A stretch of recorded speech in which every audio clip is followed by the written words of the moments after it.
बात है 1970s की, जब जापान में डर का माहौल था। डर एक ऐसी चीज का जो है या नहीं पता नहीं, डर एक ऐसी चीज का जो दिखने में तो बहुत सुंदर थी लेकिन उसके द्वारा दी गई मौत बहुत खौफनाक हुआ करती थी। हम बात कर रहे हैं कुचिसाके ओना के बारे में। जापान के सुनसान रास्तों में कुचिसाके ओना चेहरे पर सर्जिकल मास्क पहनकर ज्यादातर बच्चों को अपना शिकार बनाती थी। उसका चेहरा सर्जिकल मास्क से ढका होता था और वह बच्चों के पास जाकर उनसे पूछती, क्या मैं सुंदर दिखाई देती हूँ? सुनने में यह सवाल एक मामूली सा सवाल लगता है, लेकिन इस सवाल का जवाब शायद सबसे मुश्किल हो सकता है, क्योंकि इस सवाल का जवाब आपकी जान ले भी सकता है और बचा भी सकता है। लेकिन प्रॉब्लम तो यह है कि इस सवाल का कोई सही जवाब ही नहीं है, क्योंकि जब कोई इस सवाल का जवाब ना में देता था तो कुचिसाके ओना कैंची से उस पर हमला करती थी और उसे मार देती थी। और अगर जवाब हाँ में दिया तो वह अपना सर्जिकल मास्क उतार देती थी और अपना डरावना और बेहद जख्मी चेहरा दिखा देती थी। उसका चेहरा दो हिस्सों में बटा होता था, मानो किसी ने उसके चेहरे को पूरी तरह से चीर दिया हो। और फिर से वो अपना सवाल दोहराती थी, क्या मैं अब भी सुंदर दिखाई देती हूँ? कुचिसाके का डरावना चेहरा देखने के बाद अगर कोई उसके सवालों का जवाब ना में देता तो वह उसे मार देती, और जवाब हाँ में होता तो कुचिसाके अपनी कैंची से जवाब देने वाले के चेहरे पर भी अपने जैसा घाव बना देती थी, जिससे लोगों की मौत हो जाती थी। जापान में 1970s के पूरी दशक में इस खौफनाक बला की दहशत थी। दहशत इतनी कि लोग अपने बच्चों को घर से बाहर नहीं जाने देते थे, और तो और लोगों ने अपने बच्चों को स्कूल भेजना भी बंद कर दिया था। कुचिसाके के शिकार बने बच्चों और कुछ अन्य लोगों की खबरों से वहां के अखबार भरे रहते थे। ऐसे बहुत से लोग थे जिन्होंने यह दावा भी किया कि उन्होंने कुचिसाके ओना नाम की इस आत्मा को देखा है। उन दिनों इस खतरनाक चलती फिरती मौत की दहशत इतनी ज्यादा बढ़ चुकी थी कि जापान की सरकार को स्कूल के बच्चों को पुलिस प्रोटेक्शन देनी पड़ी ताकि बच्चे बेखौफ स्कूल आ जा सके। लेकिन फिर भी कुचिसाके ओना ने बहुत से बच्चों को अपना शिकार बनाया। लेकिन सवाल यह है कि वह ऐसा क्यों करती थी?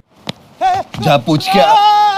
यह कहानी शुरू होती है जापान के इयान पीरियड के दौरान, लगभग 1200 से 800 साल पहले, जहां जापान के छोटे से गांव में बहुत खूबसूरत महिला रहती थी जिसे अपनी खूबसूरती पर बहुत नाज था। वो अपने पति के साथ रहा करती थी जो कि एक समुराय था। युद्ध के दौरान उसे युद्ध में भाग लेने के लिए जाना पड़ा। जब वो युद्ध से वापस आया तो उसने अपनी खूबसूरत पत्नी को किसी गैर व्यक्ति के साथ आपत्तिजनक स्थिति में पाया। यह देखकर समुराय को बहुत गुस्सा आया और अपनी तलवार से एक ही वार में अपनी बीवी को पूरी तरह घायल कर दिया। इस तलवार की वार से उस औरत का मुंह पूरी तरह फट गया। इतना कर वो समुराय हमेशा के लिए अपना घर छोड़कर चला गया। समुराय के तलवार के वार ने उस औरत के सुंदर चेहरे पर एक बेहद भद्दी और डरावनी स्माइल जैसा घाव बना दिया था। जब उस औरत ने अपने चेहरे का यह हाल देखा तब उसे यह महसूस हुआ कि जिस खूबसूरती पर उसे नाज था वह चेहरा बेहद डरावना दिखाई देता है। वो खूबसूरत औरत मर गई और लोगों को लगा कि यह कहानी खत्म हो गई। लेकिन लगभग 800 साल बाद वह फिर से जाग गई और एक खतरनाक रहस्य बन गई जिसे कहते हैं कुचिसाके ओना। आज भी जापान के कई लोगों का मानना है कि कुचिसाके ओना आज भी जापान के सुनसान गलियों में घूम रही है अपने अगले शिकार की तलाश में। क्या आप इससे मिलना चाहेंगे?